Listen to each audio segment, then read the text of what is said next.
Good morning. Day 27, still in Vickers Bay. Been getting all the big boy fishing gear ready to go.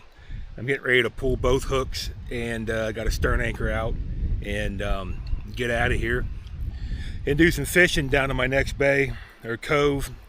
It's quite a ways, I think. Well, quite a ways from what I've been doing. I think it's like a 12-mile trip or something. I'm not sure.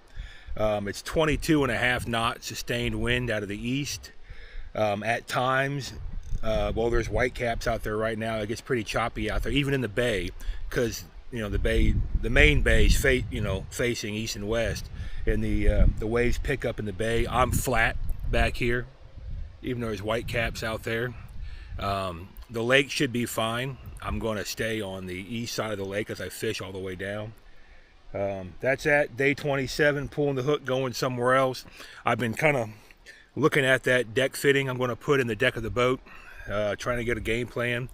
I'm not sure what I'm going to do there just yet. Not sure. That's that. Day 27, Vickers Cove, pulling the hook. I'll let you know where I end up. I just pulled anchor. I'm leaving Vickers Cove, Vickers Bay. The Chinook, the two-bladed, two-bladed military helicopter, the real long one. There's two of them out here, and you can't see it, but way up here, way where I'm going, I see a big plume like smoke, and they're getting real close to the water, doing some kind of maneuver, and hopefully they're still doing that when I get up there. I'll get a video of that. But remember, in Lake Michigan, that helicopter that was, almost landing in the water, probably practicing hovering to release divers, rescue divers or something. So the military is doing the same thing up here with big Chinook helicopters. I don't know what they're doing. I mean, I would hate to think they're dropping guys off and leaving, because I don't see any boats picking anybody up. So we'll see. Drop them all. Hey, tread water. We'll be back tomorrow. I don't know. That's that. Kentucky Lake.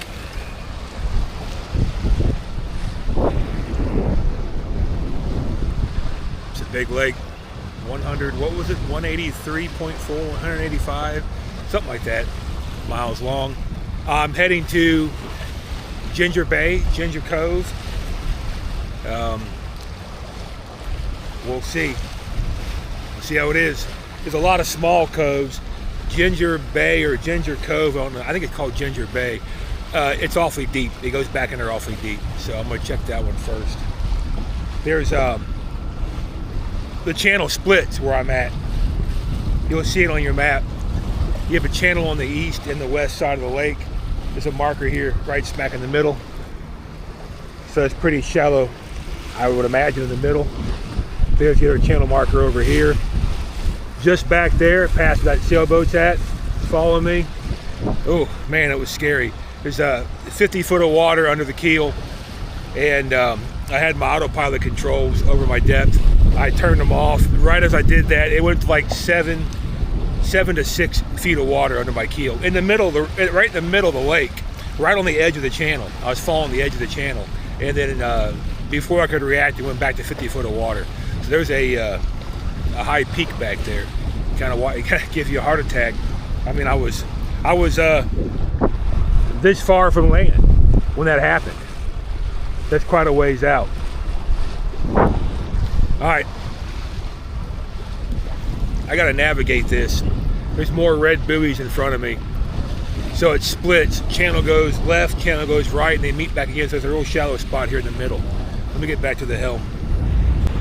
Hey, real fast, right off the bat, if you're using the waterway guide for your anchorages, Ginger Bay shows a peninsula sticking out of the bay, the inlet from the south side. That is not accurate.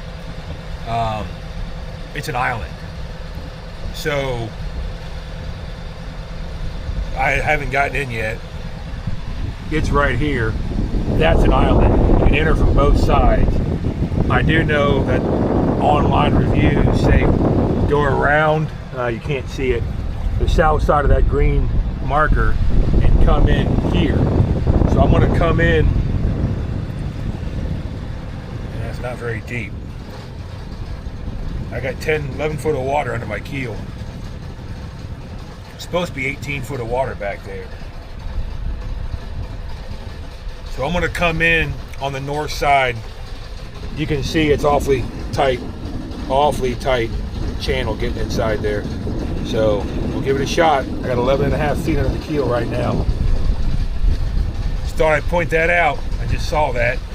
All right, quick update. Entering Ginger Cove, Ginger Bay. Yeah, come in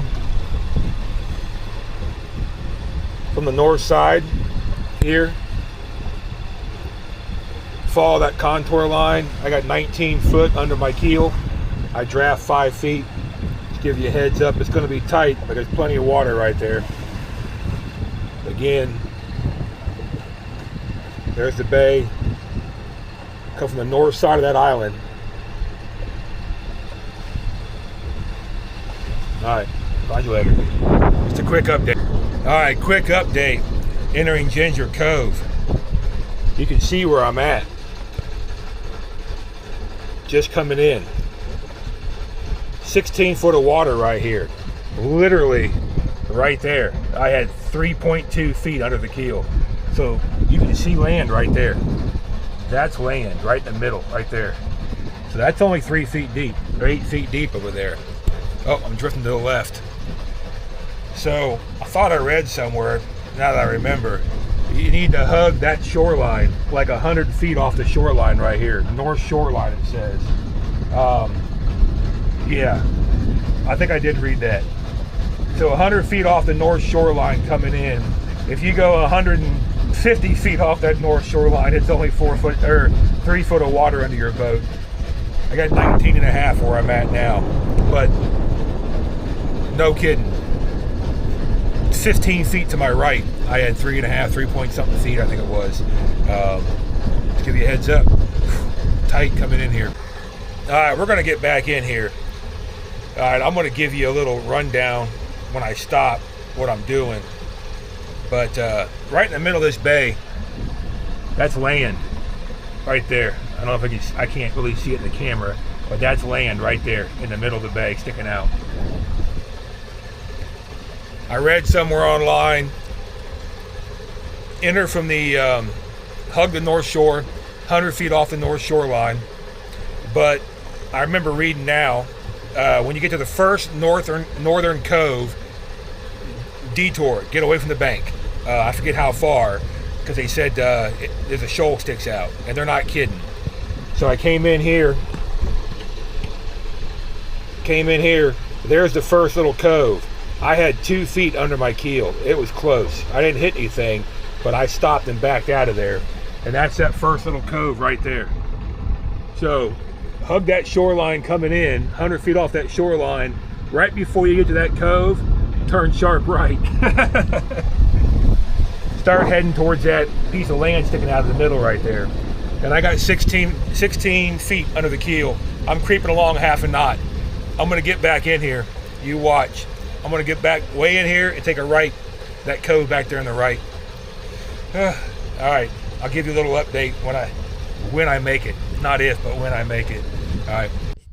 Okay, Ginger Bay. Here is the skinny on Ginger Bay. All right. I left the channel out here. It's 11 feet deep right here under my keel. Then it dropped down to, I don't know what it was, 15 or something under my keel. When you come in here, this is a little island in the front. You go around the green buoy. Sorry, here we go. Go around the green buoy, come back up. Green buoy's up here, obviously.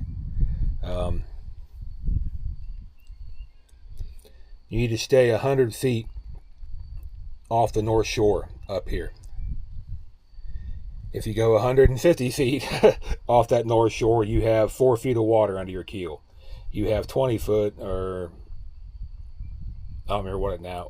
I think it was 17 feet under my keel running through here. But if you go too far south, immediately it goes to like 4 feet under your keel. Now, I read online, this first northern cove, it's real tiny. You need to turn before you get there. I did not hit bottom, but I got 2 feet under my keel right there. So 17 feet coming in, 2 feet. I had immediately back up and turn.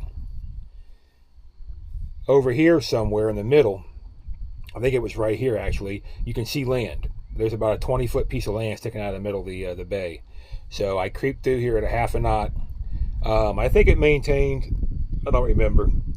It's slowly getting shallower. I think it was like 11, 12 or 14, 11, 12. And it gets, I talked to a fisherman. There's a lot of guys fishing back here. They said it's 15 foot of water back there in the middle. I got to right here. I started seeing like 8 under my keel, 9 under my keel. And the wind's coming this way right now. It's going to do this like that, then it's going to die and flip and come back this way in the morning.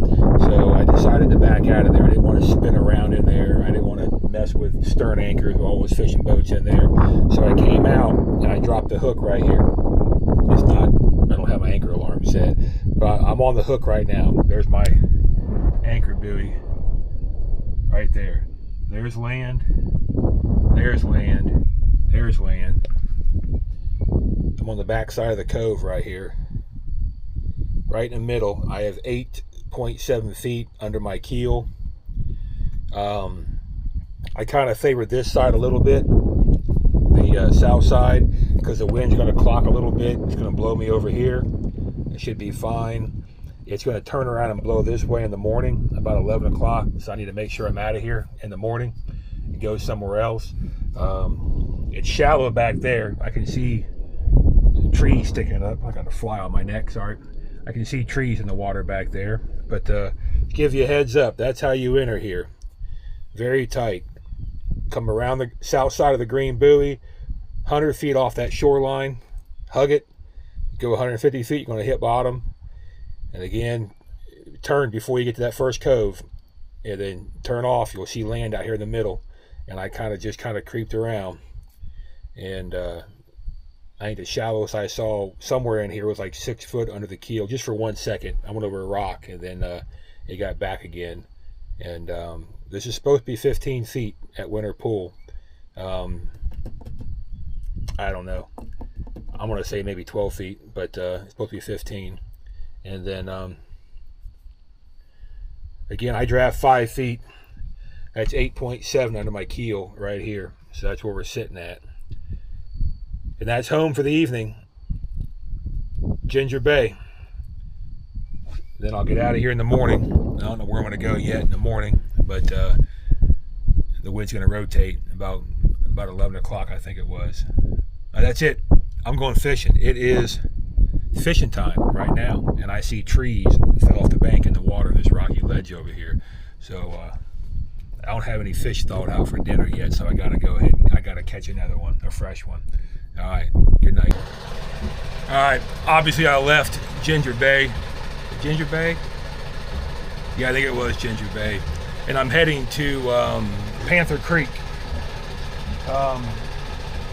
Man, I snagged up another deep water rig fishing, and I had to turn the boat around and recover it without losing my rig. I did it again. What a pain in the butt. So now I'm dropping the rigs deeper, shorter, but trailing longer behind the boat in much shallower water. Yeah, I have a lot of bait fish, about 18 foot of water. So I'm going to target those with some smaller lures. Not target them, but target the fish feeding on them. The fish haven't been biting. I talked to a lot of fishermen yesterday and nothing. I think it was a drastic weather change, not sure. But anyway, the scenery is nice.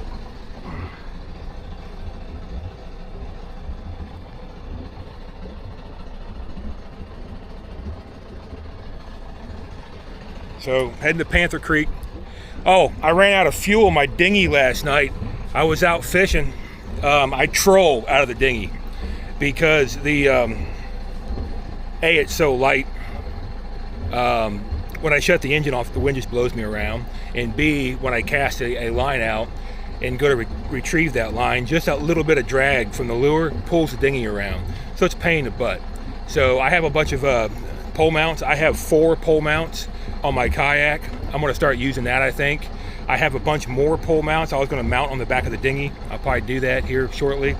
But so yeah, I went trolling. I knew I was getting low on fuel, decided not to check, it was getting late, ran out of fuel, had to row back.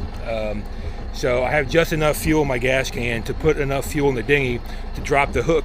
In 2 days, I'm going to be by a gas station or a fuel dock, and I'll motor in, get dink fuel, and come back. But that's that. I better watch the sonar here. But that's it. Heading to Ginger Bay. Left. Man, I can't keep track of these. Wherever I left, I'll put it here, and then I'll put where I'm going here. All right, see you later. Cute little island or rock. You zoom in. Oh, that's all the zoom you got.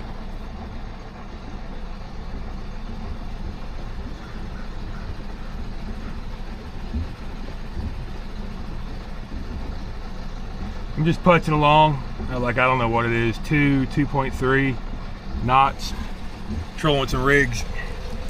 I was trolling at 3 knots, but on deeper water, but I'm gonna slow it down to 2, 3, 2.5, and run shallower along this rock line. Not that you're concerned about that, you're wanting to know about where I'm going, what I'm doing, but that's why I'm just creeping along those rocks. I'm not a creeper, I'm fishing. All right, I'll fly you later. All right, check this out. Let me get to a full sonar screen. I just talked to these fishermen. Sonar. We'll do it on chirp, and we can see it. So that's 50 to 60 foot right across bottom. All right. Now I'm trolling a little higher than that. I just yelled at these guys over here. There's 2 boats, and they're just, I call it drift fishing. You just hang here, I'm gonna show you this. All that fish right there hanging off on bottom. And I'm watching them pull fishing as I go by. They're just, you know, hanging their pole over the side, you know, bouncing it off bottom. I said, what are you guys targeting? I see a ton of fish down there, what are they? And they're like, oh, they're all catfish. They're just all small catfish. And they're pulling out just little tiny, you know, 8-inch catfish, or I don't know, they might have been bigger, but I saw a bunch of small ones. They're still pulling them out. But that's interesting.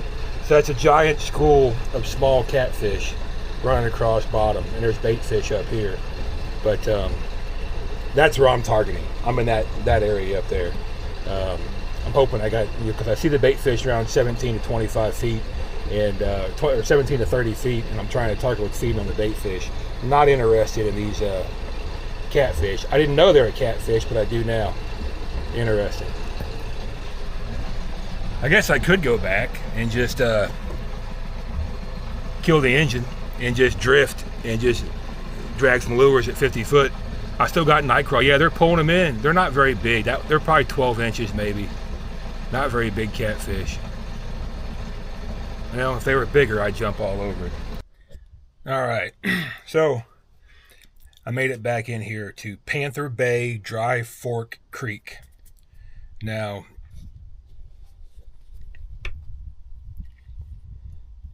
yeah, I'm up here. I was gonna go down here, but this looks a lot better. There's one other yacht back here in the back. So again, this is one of those tricky entrances. I was hanging out up here. This is me just kind of hanging out. I had the engine off outside on the edge of the channel. I was doing laundry, had the laundry machine going. I had a big load, so yada yada. I was going to use a lot of water, a lot of rinse cycles. So I said, well, while I'm doing laundry, I'll go ahead and fire up the water maker. So I'm hanging out here in deep water, running the water maker, and I had 2 loopers go past me. And one looper right here, see these little, some charts have this, some charts don't, but these little blue dotted lines are deep water entrance to this little cove here. Well, right there is a green buoy, channel marker buoy. So you come down, go around the south side of the channel marker buoy, then you come in this way. This is all about 18 to 23 feet up until probably about right here. I think it got shallower. In here somewhere is a giant rock, so it goes to like 6 foot, 8 foot, 10 foot below your keel and back down to 23 feet. So there's a little high spot there. But one of the boats that went past me while I was still up here, he went past me and he turned in here. And I fired my engine up, done with the water maker, I came down. Well, I'm making this turn and I'm going up this way. He goes this way to cut across. He hit bottom right here. He got hung up. I was going to get up in here and drop the hook and go help him, but by the time I got halfway, he had no AIS. I had no way to contact him. I didn't know who he was, but he was wiggling around, made a bunch of mud, and he got out, and he went somewhere else. So it's definitely shallow right here. He was in a trawler, not a sailboat, and he got hung up right here. So now here's the tricky part. If you don't have this map, right there is a secondary green buoy. It's tiny. It's itty bitty. There's a little tiny green buoy there and a little tiny red buoy here. You need to come in the south side. So we'll call that the buoy.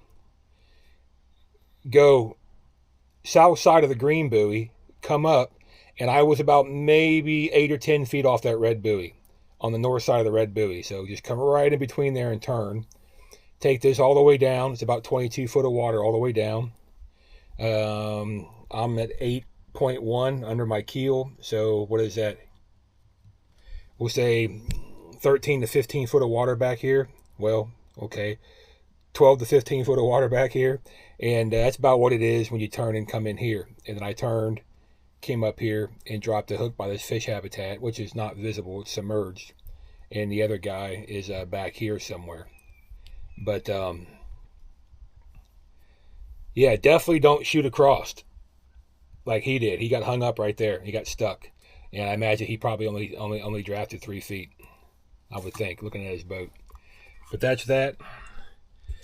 Nice spot. I've been here 2 seconds, and I saw an eagle grab a fish right there on the bank and fly off. You guys got to invest in it. If you're going to do the trip, man, get a buoy, any buoy, a fender, anything for your anchor. I have a 3/8 anchor chain. It's really heavy, so I'm in 15 foot of water, let's say.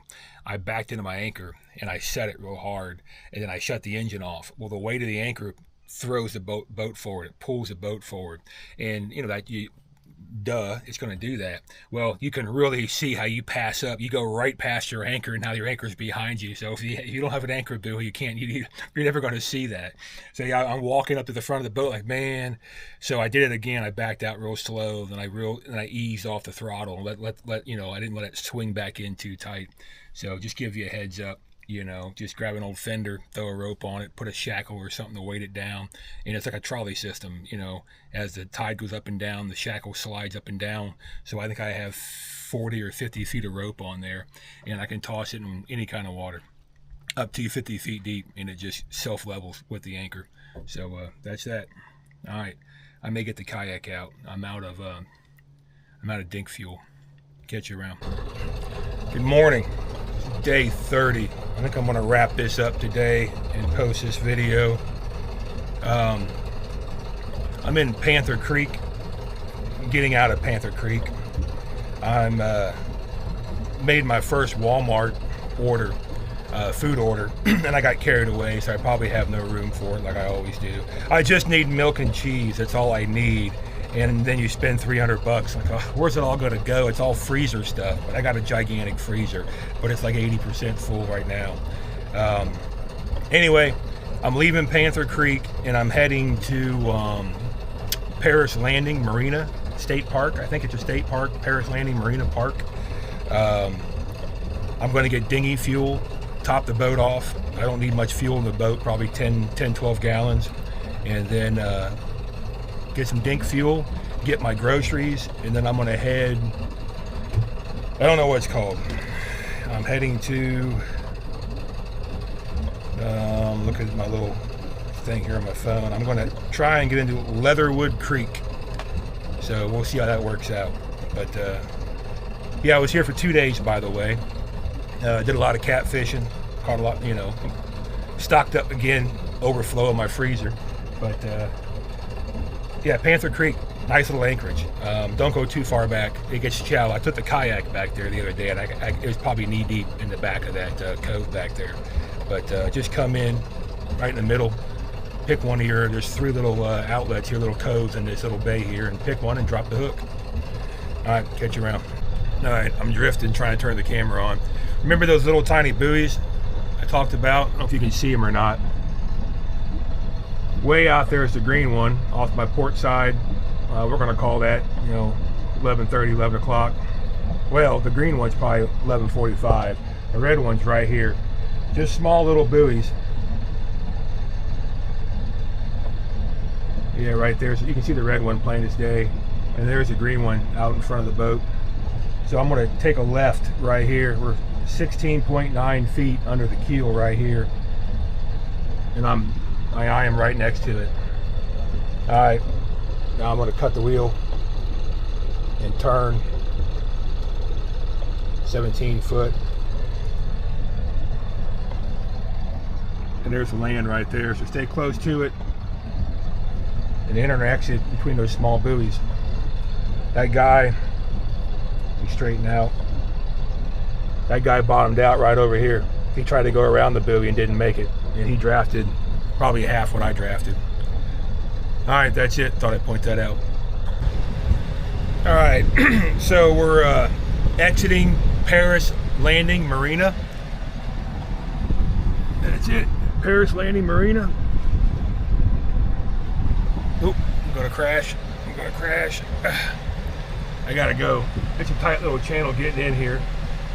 You got about 5 foot under your keel coming all the way in. You got about 2 foot under your keel close to the fuel dock. But there's some big boats. The Coast Guard's got a station back here. Fuel, good price on fuel. Easy access, a lot of fuel pumps, pump outs. They got water.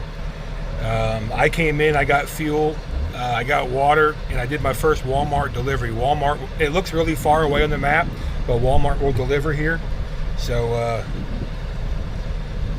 now I'm back in the same spot I've always been in. I got way too many groceries. So I got a hard time closing my freezer. I gotta start cycling through that stuff so I don't get any things at the bottom that aren't freezing, you know. But I can highly recommend it. Paris Landing Marina. Oh, so check this out real fast before I forget. I was gonna jump right across. It gets dark at like 5:30 now. So I was gonna jump right across to a cove over here. Well, I met some boaters last night. They said they're gonna head to some grain mill. I forget what it's called. I'll look it up in the morning. It'll probably be dark when I get there.